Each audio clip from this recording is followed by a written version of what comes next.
It's WG. This is a CZN character showcase. There were 21 characters during the limited playtest, so why not take this opportunity with 22 days until launch to do a character showcase each day until the fateful day this game finally releases, and who better to start this off than Amir. Amir is going to be free for everyone upon launch in the mail, no questions asked, alongside of 20 summons due to the game reaching 2 million pre-registrations. So now that we have that, let's start with Amir. Amir is a 4-star combatant, the second highest rarity. She is a Vanguard as her class type, meaning she's a frontline unit that has specialization in defense, but does also have the ability to hit quite hard offensively. And then she's of the order, I guess you could say, element, whereas if a target is weak to order, they do then take increased damage from her attacks. Right, so let's learn about Amir. How does she work? What can she do?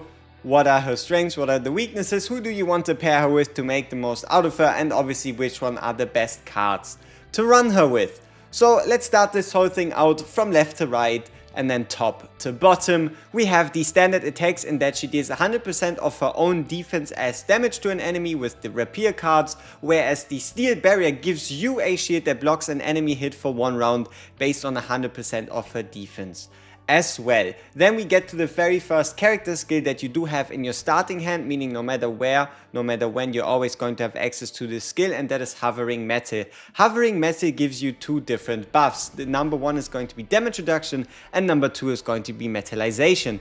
Interestingly enough, the game tells you about neither. At least it didn't do so during the beta, so this is what they looked in-game and this is what they do. So damage reduction is a buff that reduces the next hit taken by 30% and then reduces its duration by 1, whereas metallization is a, you could say, passive state where Amir does a damage instance of 80% of her defense to a random enemy upon you gaining a shield through any ability. That is the important part here.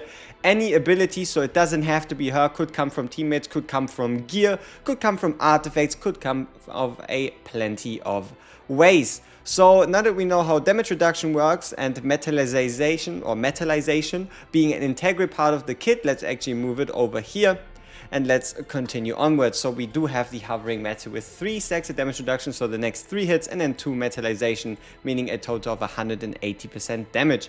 Then we have the skill Metal Pierce. Metal Pierce does defense based damage at 90% times 2, and if you are in a metallized state, meaning you have the metallization buff active, any amount of metallization stacks, then you reduce the metallized by 1 and instead inflict vulnerable 2. So vulnerable is a debuff that increases the damage taken by 50% for the next hit, so the next 2 hits would deal 50% increased damage to the enemy. And if you're curious how it looks in game, there's going to be a counter below your character. On top is the stress meter, and then below that there is the count that shows you exactly how many stacks of metallization you've actually built up. Now, next one we have Metal Extraction. Metal Extraction gives you 2 additional metallize as well as a passive effect that for this turn where you play this card, skill card healing increases by 30%. That refers to any card, either hers or allies, that has some type of healing effect, be it an attack with a heal or just a straight up heal. Anything like that is going to be 30% stronger. Then we have the legendary rarity card, the Full Metal Hurricane, where you deal defense based damage to 100%, so twice the defense value to all enemies, and then again for 1 turn, so the turn during which you play this, as well as also going into the opponent's turn until it's your turn again.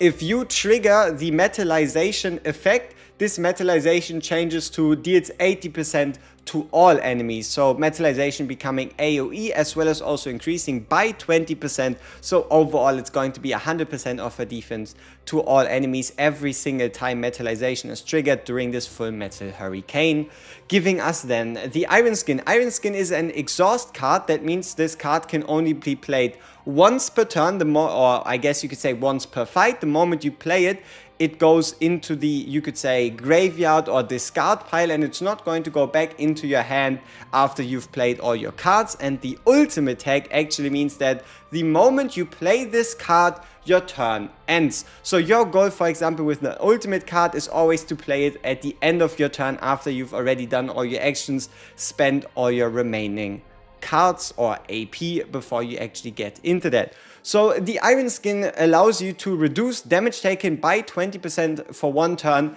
and then it reduces your max metallization stacks by 4. So what that means is, let's say you have 2 metallization stacks, it's going to go to 0, and if you have 5, it's going to go down to 1. For every stack of metallization you take off of your current one, you're going to increase the reduced damage taken by 20%, going up to a maximum full immunity during a turn. So for example, if you are taking away 4 metallization, then you're going to get 100% damage reduction, and if you take away 2, you're going to reduce incoming damage by 60%. And this one is separate from the damage taken debuff in that it doesn't reduce itself by hits taken, but for a full turn up until it's your turn again. So that is the base layer of her kit, and what you can already notice is that she, at least with her standard cards, doesn't really have a lot of interactability between herself and metallization, seeing as the only way for her to right now naturally gain a shield is through Steel Barrier. So then to top it all off, you obviously have an ult skill, and that's going to be Steel Resolve, where you gain 120% shield per metallize, and you also fully remove metallize. So in an example world, if you have 10 stacks of metallize, you use your ultimate, you're going to get a shield worth 1200% of her defense, which is a pretty beefy shield. Usually anything that goes above 300% is already pretty damn chunky. And then what this does is obviously fully removes your metallize, but then when you get into the next turn, you at least go back up to 3. Bringing us right here to the very first epiphany, you could say, and that's the epiphany for Hovering Metal. So Hovering Metal, we have the base effect, and now we have the 5 versions. Let's go through them from left to right. So the first one, nothing changes besides you getting an additional metallization stack if you use this card. For the other one, you gain the Outbreak of War effect. Outbreak of War meaning that you're going to have this card in your hand upon you starting a fight. So it's like initiative or innate or whatever you want to attribute to it, but it just means it's in your hand the moment you start a fight, and it's always going to be in your hand. And then further, you're also reducing the cost from a 1 cost down to a 0 cost, allowing you to play more AP.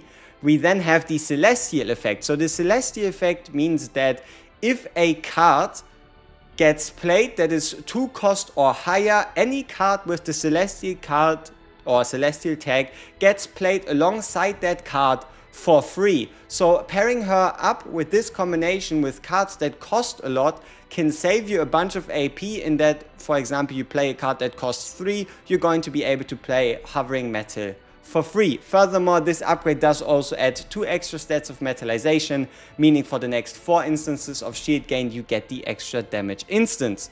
Then you have added a, you could say a hypercharge to the Hovering Metal, where you're going to exhaust the skill permanently for the battle, but you do gain 2 extra sets of metallization. And then the last one would be the Hovering Metal upgrade, where you gain metallize 2 and at the start of the turn gain metallize 1, which is going to be a passive upgrade for the whole duration of the fight that continuously provides you with these metallization stacks. Overall, there's a couple cards in here that are pretty interesting, but by far the simplest would be this straight up upgrade, just gaining 1 more metallize. The worst one would be number 4 here, because exhausting this exhausts you out of quite a reliable way to gain metallization stacks at all in general. So in longer fights, you're really going to miss that skill. Then you have the Celestial one, which only really becomes valuable if you have a lot of high cost cards, but you could also potentially go more towards that with further upgrades.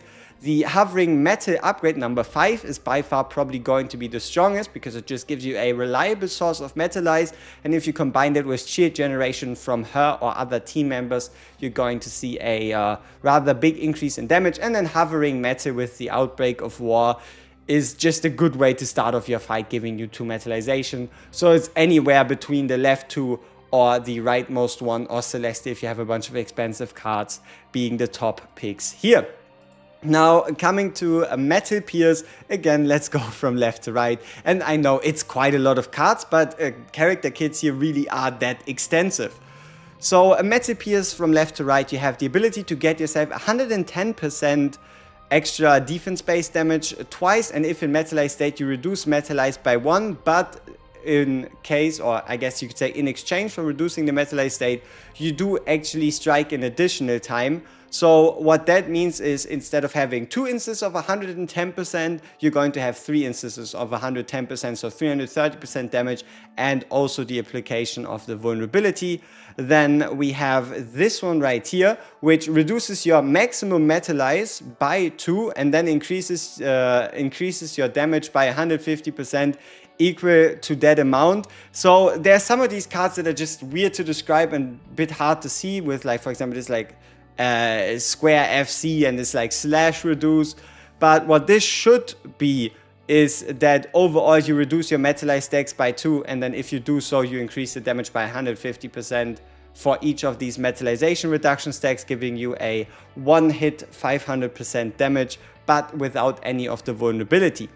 Then the middle one is going to do 200% damage rather than 90 times 2, and it's just going to inflict vulnerable, and it's going to give you a metallization rather than take a metallization away from you.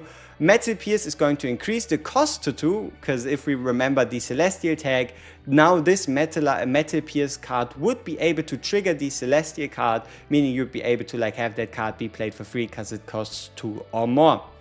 So what that does is deals the defense damage 110 times 2, applies the vulnerability, does not reduce any of the metallization stacks, and if healed, reduces cost by 1 this turn. So if you were to heal yourself before playing this card, it would also go back to the base cost, but lose the ability to trigger Celestial cards.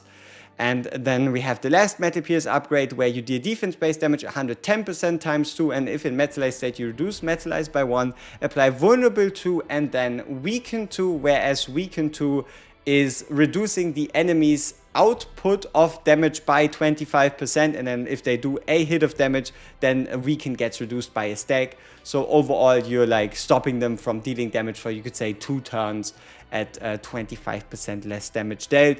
So the most interesting options here are by far the 2 costs if you go the Celestial route, but if you don't go the Celestial route, the one in the middle is pretty solid in that it doesn't cost you any metallization and gives you additional metallization, as well as a solid damage increase. And then obviously this right here, the ability to strike an additional time, or potentially this one, but I mean, look at this card.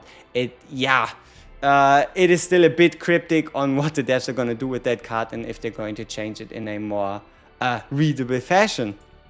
Then we have Metal Extraction. So Metal Extraction, we have either the ability to metallize twice and then for 1 turn increase the healing for skill cards from 30 to 50%. Metallize 2, increase the healing to 40% from skill cards. So what that means is that it specifically focuses only on skill cards doing the healing, rather than healing coming from healing cards, if that makes sense. Then the third one, Metallize 2, for 1 turn when using skill cards, you gain a Metallize, so you can play 2 skill cards, gain an additional 2 Metallize, overall giving you Metallize 4. Then the Celestial one, which is again a 2-cost card that can trigger other Celestials, giving you 3, and then for 1 turn increase skill card healing by 40%, and then the last upgrade would be Metallize 3, and then for 1 turn increase Metallize damage by 30%. So depending on where you go, most of the time if you play your cards well and if you play her alongside a good shielder, you're not really going to have to rely on healing cards as much, which does make the 5th option a pretty viable one, a pretty attractive one, in that it also does give you an extra Metallize stack. The Celestial one itself is also pretty good if you've picked it before Celestial upgrades, but usually you don't really want to go for Celestial upgrades unless you've already picked a Celestial upgrade, if that makes sense to you, right? And then also we have in the middle one, the option to gain more Metallize stacks. So overall the 30% skill card healing is already pretty good, whereas these two are kind of similar to each other and you don't really want to increase it. So any of the other 3 options usually tend to perform slightly better. Here then we have the Full Metal Hurricane, the legendary card in its full glory, where you're going to deal defense-based damage at 220%, and for 1 turn you do 70% damage with the Metallize, meaning 150 rather than 80. Then right here you do 200% damage to all enemies, and each strike from Metalize hits one additional time plus 50%. What that means is this is going to be a single target Metalize, and that your Metalize does 130% times 2, so 260%, but only single target rather than the AoE effect that you have from the Full Metal Hurricane. Then we have an upgrade card, so in a card that you only need to play once, that then usually, or it always like lasts throughout the fight. So what this does here is you do 200% damage, and then at the end of the turn you decrease your Metalize by 2 and deal defense-based damage equal to 120% to all enemies. So you don't even have to trigger the Metalize yourself, it's just going to fire out continuously. And usually, if there is a upgrade card option, it's always within like the top 3 when it comes to the cards that are available, and going with an upgrade option can never truly be the wrong thing to do. Then Full Metal Hurricane obviously also has the 2 cost, meaning it's going to be able to trigger the Celestial cards. And then we have the deal defense-based damage to all enemies 80% times 4 time, or 80% times 4. And then for 1 turn, all enemies are targeted by Metalize effect, damage plus 20%. So you're just changing up the hit instance numbers and still going up to a total of 320%. And where this comes in useful is there are certain interactions between you and the enemies, where if you hit them a certain amount of time you can stun them, or if you hit them a certain amount of time their attack buffs can go down, or their defensive buffs can go down. So usually having an attack that has multi-hits does prove beneficial.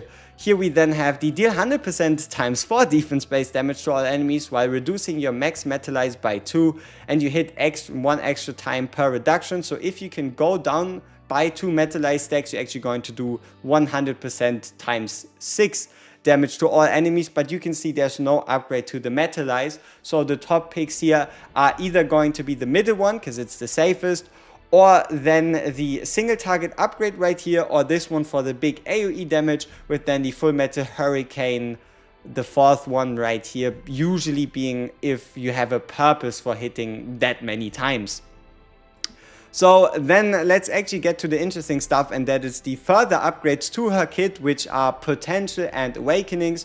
So this is if you, I think it's you need to reach player level 20, then you can fight a weekly boss, and then you can unlock an upgrade to her base card, which in this case increases your shield, while also still giving you a metallization stack. So it's an upgrade to the steel barrier, so you do get metallization, which is part of her kit, or I guess you could say her identity, as well as also gaining shield. Now we're getting into the truly interesting stuff, and this is going to be the A1, or getting her for the 2nd time. Then what that does is it's going to take the Iron Skin card and only reduce your Metalize by 3. It's still the same effect, but it means you only need to go down by 3 stacks to get the full 100% damage. It still has everything else like that, and that's pretty much a straightforward upgrade. Then we have the Awakened Memory 2, where at the start of the battle, so the moment you enter into a fight, you already start off with 2 Metalize, meaning a potential of 160% damage as long as you shield twice. Then we have the upgrade to the Ultimate, in that the Steel Resolve you gain a shield of 150%, though 30% higher than the before upgrade. So this is actually the A4. So the way every epic character, or I guess every Forster works, is that 1, 2, and 3 are upgrades. Or I guess you could say 1 and 2 are the upgrade to the purple card, then the battle memory. Then 3 is an upgrade of 6% damage to all cards that this character wields. Then you have the A4 for the ult. Then A5 is again a 6% increase to all cards wielded by this character, so a total of 12% on top of any multipliers. And then this is going to be the final awakening, the Liberated Memory, where at the start of the turn you gain Metalize 1, meaning overall, if you combine it with the other Metalize card, you're going to be able to get 2 stacks of that. So that is pretty much all that she is about. Now the only thing I guess remaining is to talk about who to pair her with to get the most out of her. Right, so for this last section, these are the 3 most obvious, most optimal pairings with Amir, and that is that all of them do revolve around the ability to gain shields themselves, as well as in Maribel's and Magna's case also have the additional ability to provide counterattacks themselves, or gain stacks of counterattacks that then can work alongside of Metalize to kind of give you a very, you could say, tanky formation that strikes back rather than hits during their active turns. And overall, all of these units are very focused on the concept of giving shields, with then Caliper also being the only unit in the game outside of Amir that I think I've seen the Celestial cards on at all this prevalently. So Caliper has a lot of cards that are either 2 or higher, a lot of interactions between those, which would perfectly synergize with Amir in that she would be able to provide the shields for Amir to trigger her damage, provide the Celestial cards in order to trigger these cards from hers for free, and then obviously the same would go vice versa, where she can provide the Celestial cards to Caliper. In Caliper also being considered one of the, if not the strongest unit in the game, according to at least what we've seen during the limited playtest, depending on if the devs tweak it or not. Caliper seems to be the very strongest. And then we also have Magna and Maribel. Magna and Maribel, they both have the ability to generate big shields and long-term shields, as well as then obviously to strike back with some counterattacks. But where her kit is pretty sparse in shield generation, you're going to get a lot of shields out of those. And then the last thing to pair this with would be additionally another DPS that can add shields, or even potentially a healer. So if you do fail to block a hit fully, you're at least going to be able to fill your HP back up. So that brings us to the end of this very first character showcase. If you want to, you can leave your wishes down below if you want someone else covered before, but if not, fret not, we are going to cover everybody before release. Peace!